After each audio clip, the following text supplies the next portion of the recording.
नमस्कार मित्रों, आप सभी का स्वागत है एक महत्वपूर्ण टॉपिक जिसका विषय है राजस्थान राज्य मानवाधिकार आयोग। यह विषय आगामी परीक्षाओं के लिए अत्यंत महत्वपूर्ण है। इसके लिए आपको पूरा राज्य मानवाधिकार आयोग जो है उसके बारे में हम लोग चर्चा करने जा रहे हैं। सबसे पहले देखिए, वर्तमान में राज्य मानवाधिकार आयोग के वर्तमान अध्यक्ष कौन है।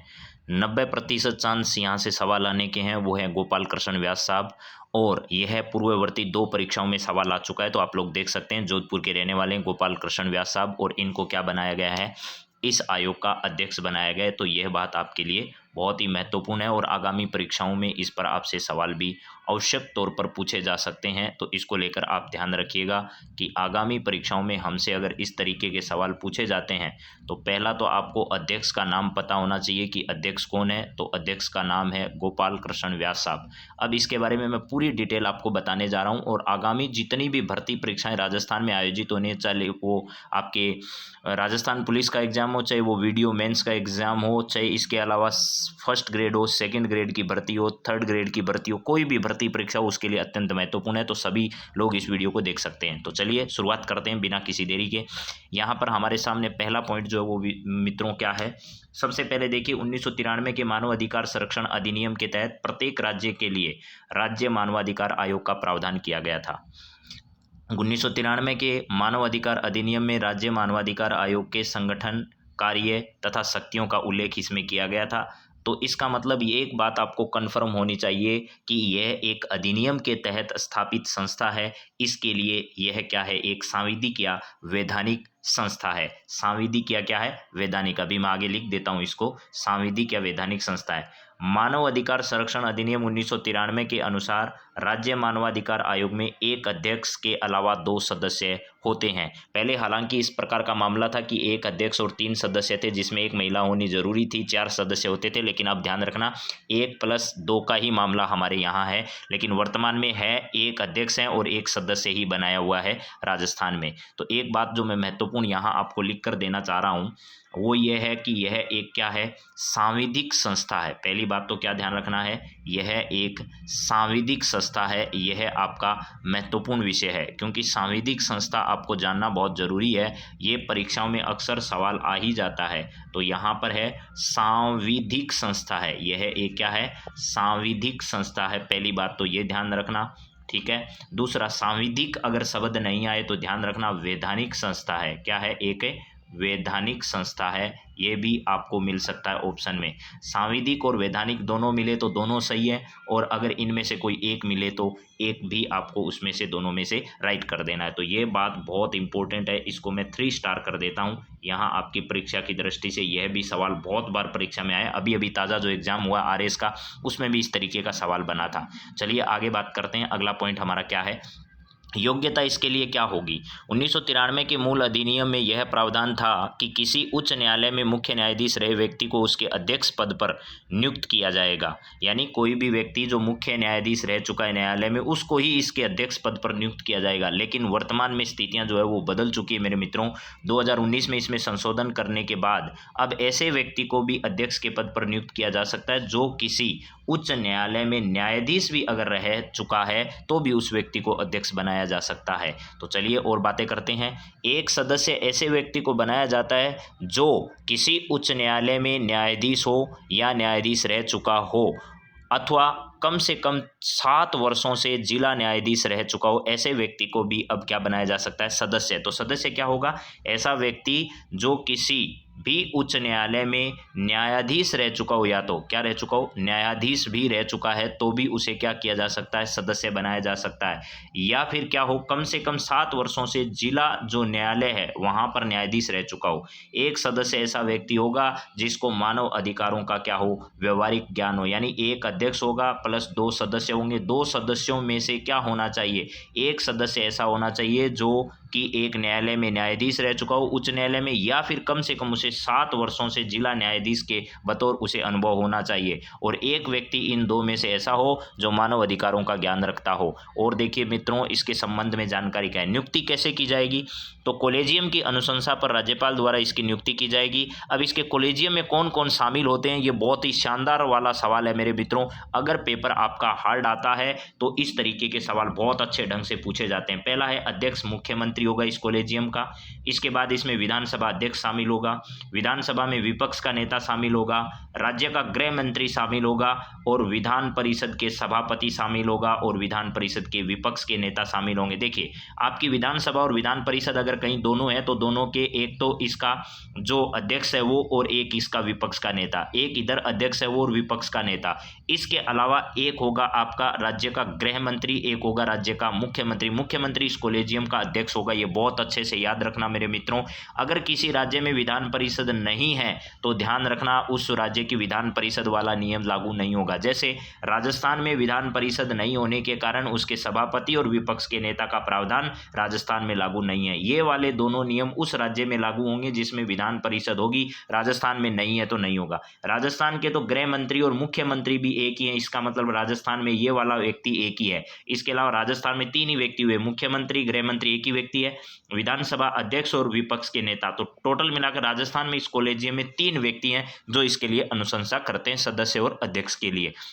चलिए और देखते कौन, इसका कार्यकाल क्या होगा। अब इसका कार्यकाल मेरे मित्रों आपको जानना जरूरी है कि 1993 के मूल अधिनियम के तहत कार्यकाल 5 वर्ष या सेवानिवृत्ति की आयु 3 वर्ष होगी। ये बहुत इंपॉर्टेंट है। कार्यकाल सीधा पूछा जाता है। थोड़े दिन पहले एसआई का एग्जाम हुआ, उसमें सीधा कार्यकाल ही पूछा गया है।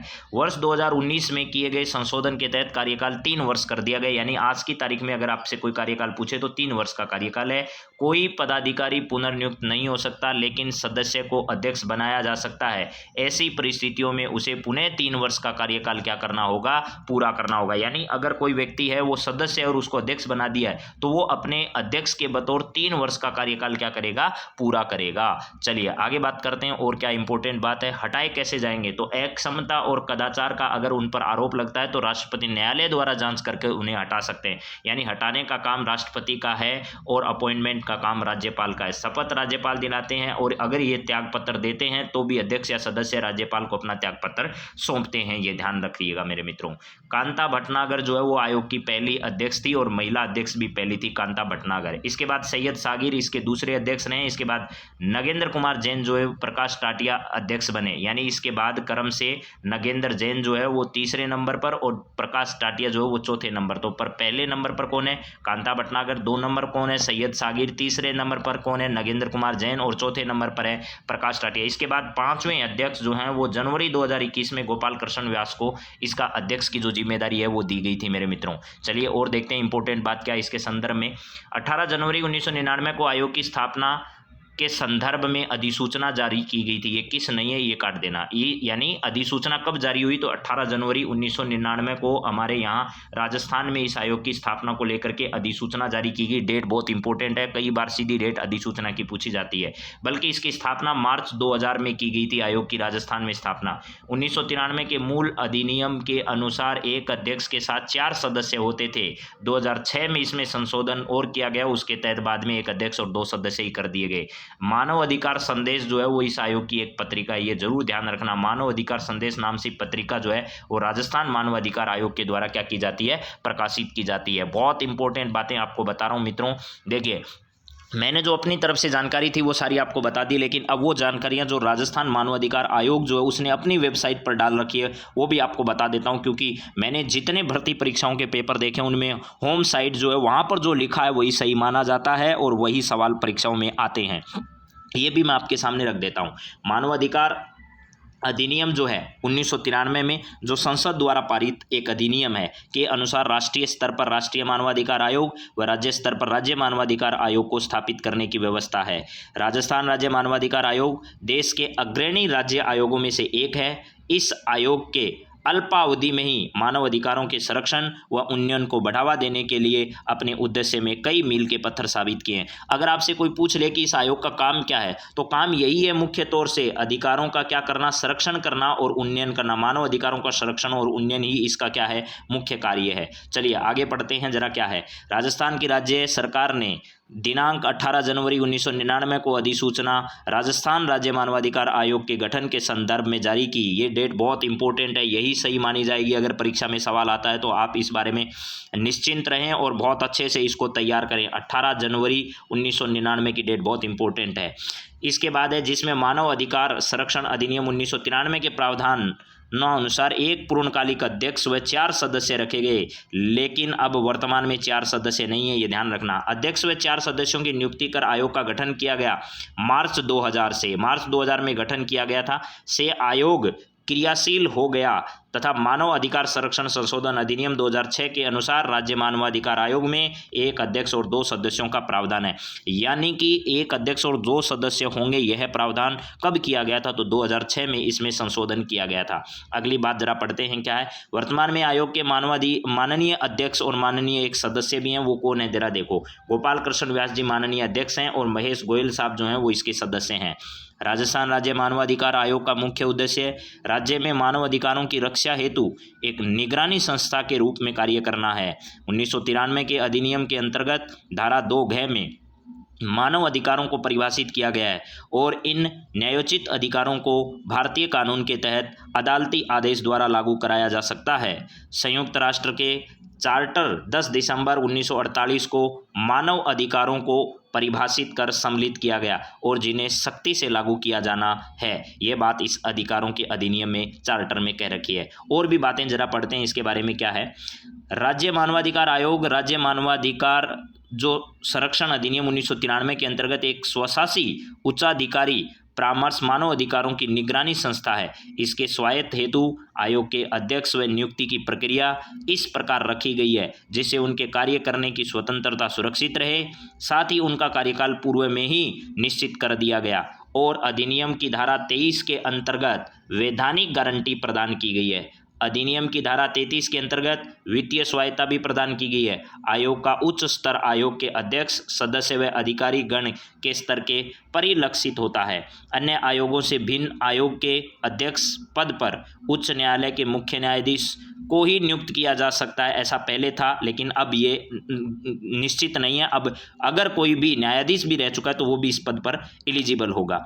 तो यहाँ लिखा है कि भैया अन्य आयोगों से भिन्न है, आयोग के अध्यक्ष पद पर उच्च न्यायालय के मुख्य न्यायाधीश को ही नियुक्त किया जा सकता है और इसी प्रकार आयोग की सचिव राज्य सरकार के सचिव स्तर के अधिकारी से कम स्तर का अधिकारी नहीं हो सकता। आयोग की अपनी एक अन्वेषण एजेंसी है जिसका नेतृत्व ऐसे पुलिस अधिकारी जो महानिरीक्षक पुलिस के पद से कम स्तर के नहीं हो द्वारा जांच की जाएगी। तो ये सारी बातें, लेकिन ध्यान रखना अध्यक्ष वर्तमान में कोई भी न्यायाधीश अगर रह चुका है तो भी उसको अध्यक्ष बनाया जा सकता है। ये सारी महत्वपूर्ण बातें मैंने इस आयोग के संदर्भ में की है। अब इसके संदर्भ में सवालों को लेकर भी मैं एक साथ आपके सामने एक वीडियो और प्रस्तुत करूंगा। तब तक आप इसकी सारी जानकारियों को याद करिएगा। अगली क्लास में फिर आप लोगों से मुलाकात करते हैं। तब तक आप सभी को बहुत बहुत धन्यवाद। जय हिंद, जय भारत।